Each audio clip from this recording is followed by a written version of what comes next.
ഉള്ള നന്നായാൽ പുറവും നന്നാവും. അകം ശുദ്ധിയാക്കാതെ പുറം ശുദ്ധിയാക്കണ്ട. അകം ശുദ്ധിയാക്കിയാൽ പുറം നന്നാവും. നമ്മുടെ എല്ലാ കാര്യങ്ങളും സന്തോഷത്തിലാവും. അതിന് ഏറ്റവും നല്ല മാർഗം അള്ളാഹുവിൽ നിരന്തരം മഗ്ഫിറത്ത് കിട്ടുന്ന എല്ലാ മേഖലകളെയും ഉപയോഗപ്പെടുത്തുക എന്നുള്ളതാണ്.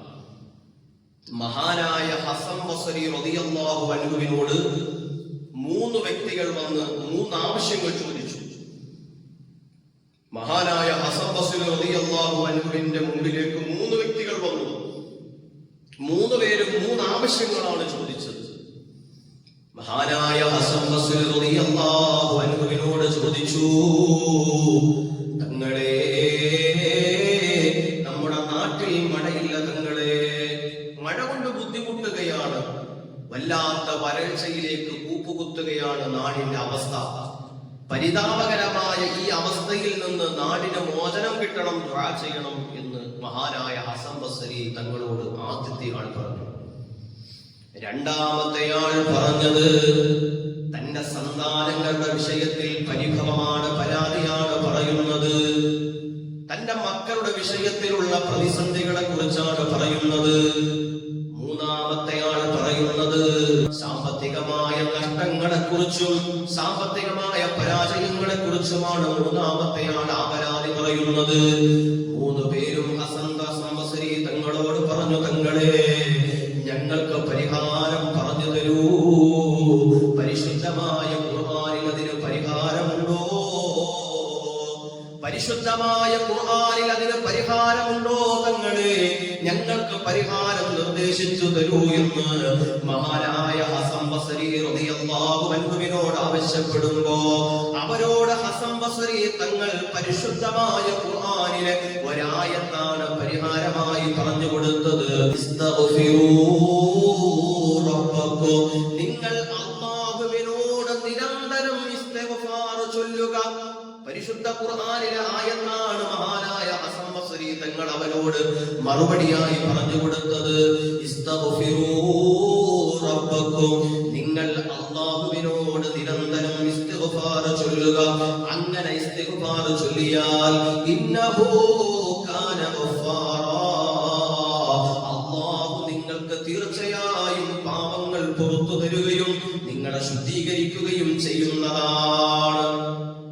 എന്നിട്ട് അല്ലാഹു പറയുന്നു, അങ്ങനെ ഇസ്തിഗ്ഫാർ ചൊല്ലുമ്പോ, പാപമോചനങ്ങൾ തേടുമ്പോ അല്ലാഹുവിനോട് റബ്ബേ എന്നെ ശുദ്ധീകരിക്കണേ, എന്നെ നന്നാക്കണേ, എന്റെ പാപങ്ങൾ പുറത്തു തരണേ എന്ന് ചോദിക്കുമ്പോ അല്ലാഹു വീണ്ടും പറയുന്നു, യുർസിലിസ് സമാഅ അലൈക്കും മിദ്റാറാ, ആകാശത്തിന്റെ ഉള്ളറകളിൽ നിന്ന് ഗഗനാചരങ്ങളെ വകഞ്ഞു മാറ്റിക്കൊണ്ട് ഭൂമിയിലേക്ക് നിങ്ങൾ ആവശ്യപ്പെടുന്നത് പോലെ നിങ്ങളുടെ ബുദ്ധിമുട്ടുകൾക്ക് പരിഹാരമായിട്ട് അല്ലാഹുവിന്റെ റഹ്മത്ത് പെയ്തിറങ്ങുന്നതാണ്.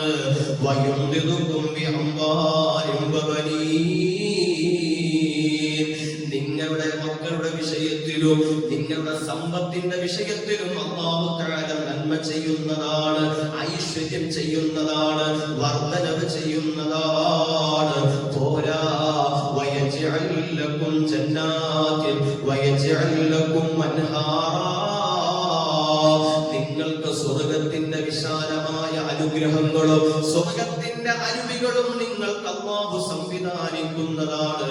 അതേ ഇസ്തിഗ്ഫാർ ചൊല്ലുമ്പോ പ്രിയപ്പെട്ടവരെ, പാപമോചനം മാത്രമല്ല, നിന്റെ ശരീരം ശുദ്ധീകരിക്കപ്പെടുക മാത്രമല്ല, ജീവിതത്തിൽ എന്തെല്ലാം പ്രയാസങ്ങളാണ് നമ്മൾ സഹിക്കുന്നത്, എന്തെല്ലാം പ്രതിസന്ധികളിലേക്കാണ് നമ്മൾ കടന്നു പോകുന്നത്. എല്ലാ പ്രതിസന്ധികളും മാറാൻ ഇസ്തിഗ്ഫാർ കാരണമാകുമെന്ന് അല്ലാഹുവിന്റെ പരിശുദ്ധമായ ഖുർആനിലൂടെ നമുക്ക് മനസ്സിലാക്കി തരികയാണ്. അല്ലാഹുവേ, മക്കളുടെ വിഷയത്തിൽ ദുഃഖിക്കുന്നവരില്ലേ, ഭാര്യയുടെ വിഷയത്തിൽ, ഭർത്താവിന്റെ വിഷയത്തിൽ, മാതാപിതാക്കളുടെ വിഷയത്തിൽ, കുടുംബജീവിതത്തിന്റെ വിഷയത്തിൽ, കൂട്ടുകാരുടെയും കൂടപ്പുറപ്പുകളുടെയും വിഷയത്തിൽ, സാമ്പത്തികമായ ഞെരുക്കത്തിന്റെ പേരിൽ, ആരോഗ്യത്തിന്റെ പേരിൽ, അങ്ങനെ ദിനരാത്രങ്ങൾ ഓരോന്ന് കടന്നു പോകുമ്പോ നീറുന്ന 100 പ്രതിസന്ധികൾ ഹൃദയത്തിൽ അടിഞ്ഞുകൂടി ജീവിക്കുന്ന എന്റെ പ്രിയപ്പെട്ട സഹോദരങ്ങളെ, പരിശുദ്ധമായ റജബ് മാസം നമുക്കൊരവസരമാണ്. ആ റജബ് മാസത്തിന്റെ നന്മയുള്ള മുകളിലൂടെ കടന്നു പോകുമ്പോ ധാരാളം ഇസ്തിഗ്ഫാർ ചൊല്ലിയാൽ, ഒരുപാട് ഇസ്തിഗ്ഫാർ ചൊല്ലിയാൽ നമുക്ക് എല്ലാത്തിൽ നിന്നും മോചനം കിട്ടും. അല്ലാഹു തൗഫീഖ് നൽകട്ടെ. അല്ലാഹുവിന്റെ ഔലിയാക്കൾ, ജീവിച്ചിരിക്കുന്ന നിരവധി മഹാന്മാർ അവരുടെ നാവുകൾ കൊണ്ട് ചൊല്ലിക്കൊണ്ടിരിക്കുകയും ധാരാളം ജനങ്ങളെ ചൊല്ലിപ്പിക്കുകയും ചെയ്ത അത്ഭുതകരമായ ഒരു ദിക്റാണ് ഈ ഖുർആനിന്റെ വചനത്തിലൂടെ കടന്നുപോയത്. അല്ലാഹു തൗഫീഖ് ചെയ്യട്ടെ. നമ്മളത് പ്രാവർത്തികമാക്കണം. അസ്തഗ്ഫിറുല്ലാഹൽ അസീം ഇന്നഹു കാന ഗഫാറാ. അസ്തഗ്ഫിറുല്ലാഹൽ അസീം ഇന്നഹു കാന ഗഫാറാ. ജീവിതത്തിൽ വർദ്ധിപ്പിച്ചാൽ, അതൊരു ശീലമായി മാറിയാൽ നമുക്ക് ധാരാളം ഗുണങ്ങൾ കിട്ടും. അല്ലാഹു തൗഫീഖ് ചെയ്യട്ടെ. നമ്മെ ഇതിന് പാകപ്പെടുത്തിയവർക്കെല്ലാം അല്ലാഹു ഇതിനുള്ള കൂലി അല്ലാഹു എത്തിച്ചു കൊടുക്കുമാറാകട്ടെ.